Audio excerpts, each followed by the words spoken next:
23.0011. Ini saya akan melakukan presentasi tentang analisis data berkala. Analisis data berkala merupakan prosedur analisis yang dapat digunakan untuk mengetahui gerak perubahan atau perkembangan nilai suatu variabel sebagai akibat dari perubahan waktu. Analisis data berkala memiliki 4 komponen dan gerakan. Gerakan pertama adalah gerakan jangka panjang, yaitu gerakan yang menunjukkan arah perkembangan yang dalam jangka waktu 10 tahun ke atas cenderung naik atau turun atau stabil. Untuk dua gerakan variasi, gerakan siklis adalah gerakan jangka panjang di sekitar garis tren. 3 gerakan musim atau seasonal, gerakan yang berayun naik turun secara periodik di sekitar garis tren dan memiliki waktu gerak kurang dari 1 tahun, dapat dalam kuartal atau minggu atau hari. 4 gerakan variasi dan tidak teratur, yaitu gerakan variasi yang sporadis sifatnya. Pertama kita akan mengerjakan contoh soal menggunakan metode tangan bebas. Soal pertama adalah tentukan persamaan tren dari data berikut. Ini adalah tabel data pembelian mobil dari tahun 2000 sampai 2007. Dari tabel tersebut, kita dapat mengetahui titik asal X sama dengan 1,10 dan titik akhir adalah XY sama dengan 7,70. Pertama kita akan menghitung A. Untuk mencari A, kita menggunakan rumus Y sama dengan A plus BX. Untuk Y diketahui adalah 10 sama dengan A tambah B kurung 1, A sama dengan B atau 1 ditambah 10, A sama dengan 11. Untuk A dapat diketahui sama dengan 11. Untuk menghitung B, menggunakan cara sebelumnya, yaitu Y sama dengan A plus BX. Untuk Y di sini adalah 70 sama dengan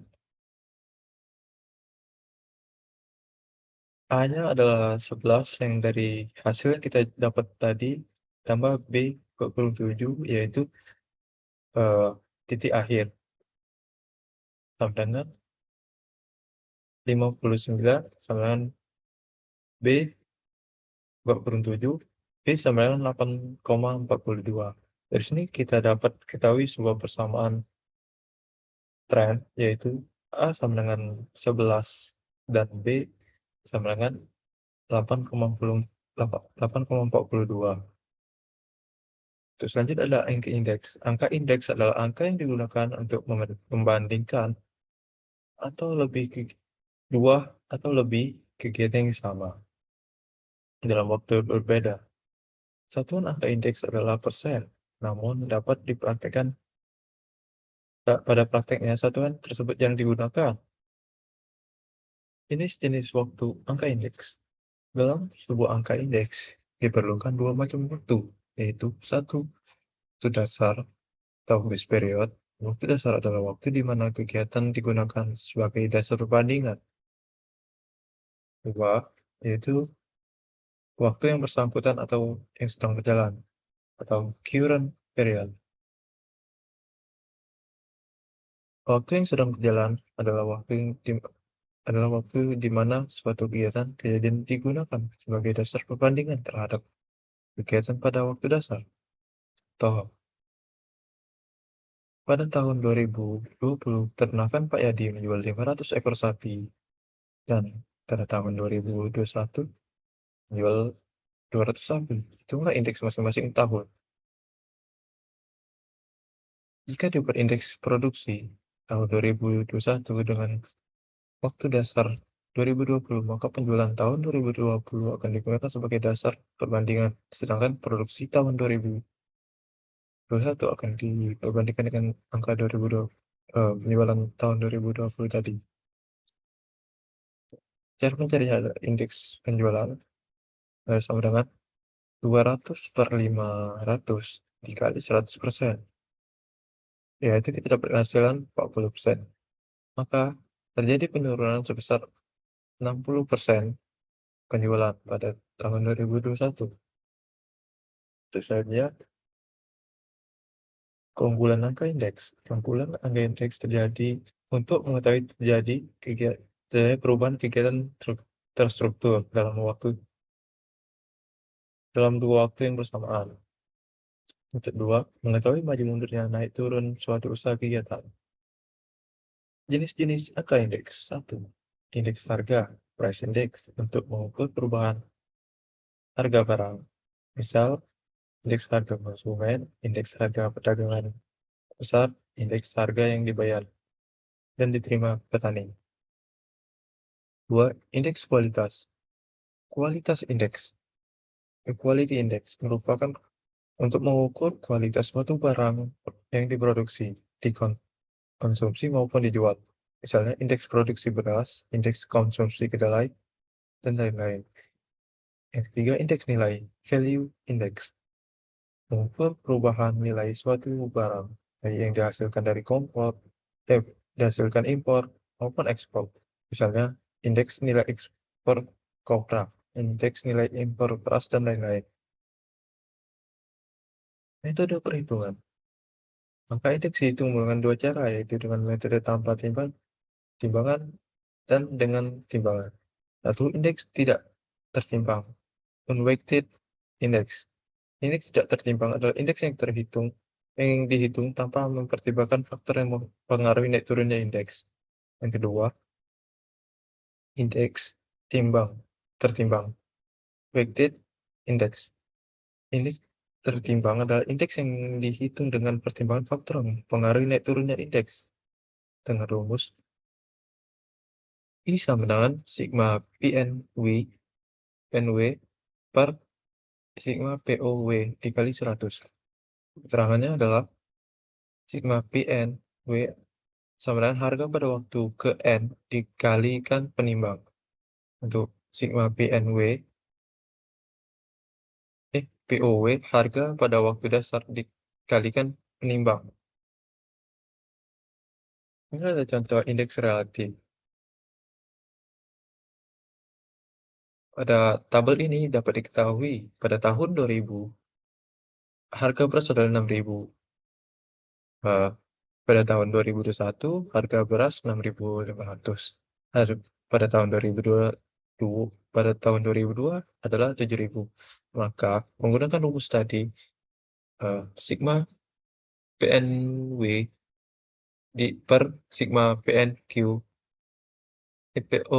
POW dikali 100, yaitu 6.000 per 6.000 kali 100 adalah 100, 6.500 dikali 6 per 6.000 dikali 100 sama dengan 108,3.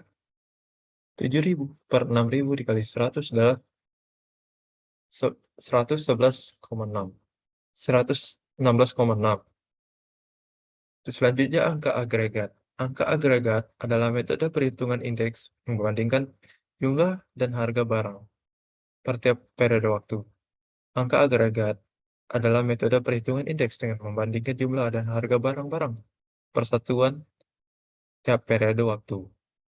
Untuk rumusnya adalah I dengan sigma PN per sigma PO kali 100. Sigma PN merupakan jumlah harga pada periode waktu N. Sigma PO jumlah harga dibandingkan pada waktu dasar. Contoh, untuk menentukan indeks harga bahan tahun 2000 dan dengan tahun 2002, tahun 2001. Ini adalah tabelnya. Untuk 2000 Untuk 2002, sabun adalah 3.000, sampo 7.000, odol 7.000 dengan jumlah 17.000. Untuk tahun 2001, sabun adalah 3.500, sampo adalah 8.000, odol adalah 7.500 dengan total 19.000. dapat diketahui bahwa PN adalah 17.000, PN adalah 19.000 dan PO adalah 17.000. Dengan rumus tadi, PN,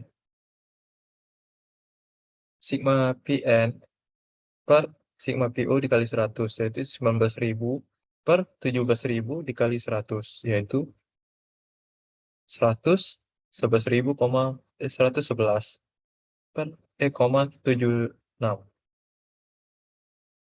Rata-rata indeks relatif. Indeks rata-rata relatif dihitung melalui rata-rata indeks relatif. Ini menggunakan rumus sebelumnya.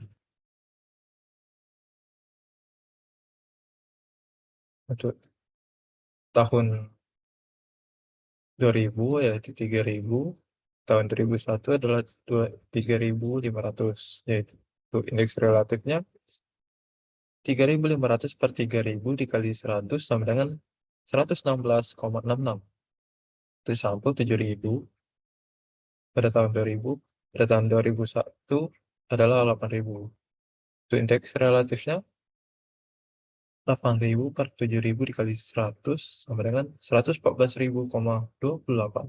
Total 7.000 dan 7.500. Indeksnya adalah 7.500 per 7.000 dikali 100 sama dengan 107,14.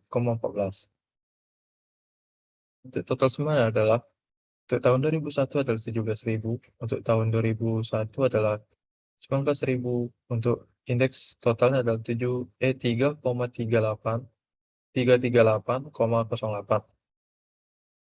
Untuk menghitungnya adalah 338,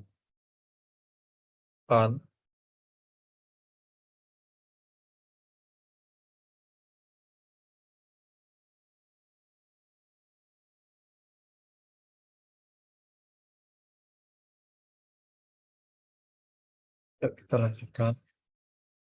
Itu dengan rumus I sama dengan 338 per 0,8. 338,08 dibagi 4 yaitu 84,52. Terus selanjutnya indeks less pay ratio. Indeks less pay ratio itu menggunakan penimbangan pada tahun dasarnya. Ini adalah rumus indeks less pay ratio, yaitu I sigma P PN QO per sigma PO QO kali 100.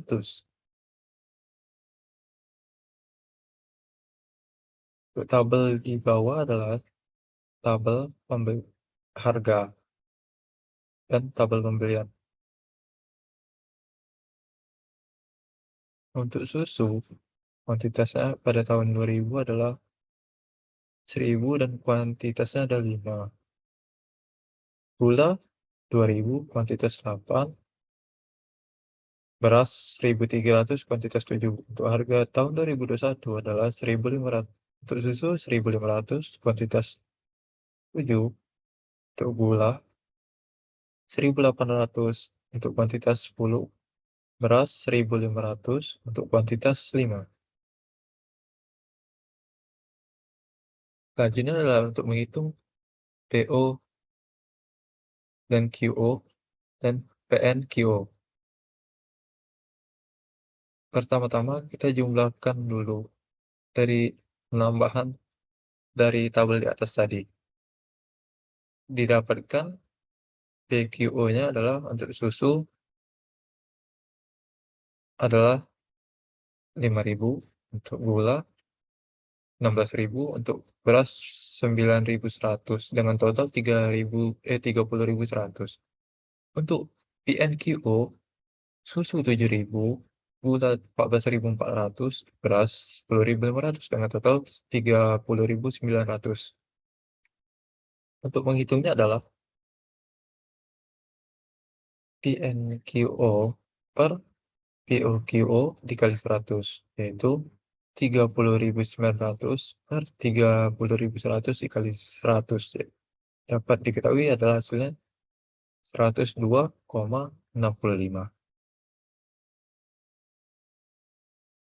Untuk indeks pas pas C dihitung menggunakan penimbang data pada tahun indeks dengan rumus indeks Lafayette Lexperian. Untuk rumusnya adalah PN PNQN per POQN dikali 100. Untuk tabel ini adalah hasil dari penamaan tadi. Untuk susu adalah 1.500, untuk gula 18.000, untuk beras 7.500 dengan jumlah 36.000 untuk POQN, terus susu 7.000, gula 20.000, beras 6.500 dengan total 33.500. Penggunaan rumus tadi kita dapatkan adalah 36.000 per 33.500 dikali 100 adalah 107,46.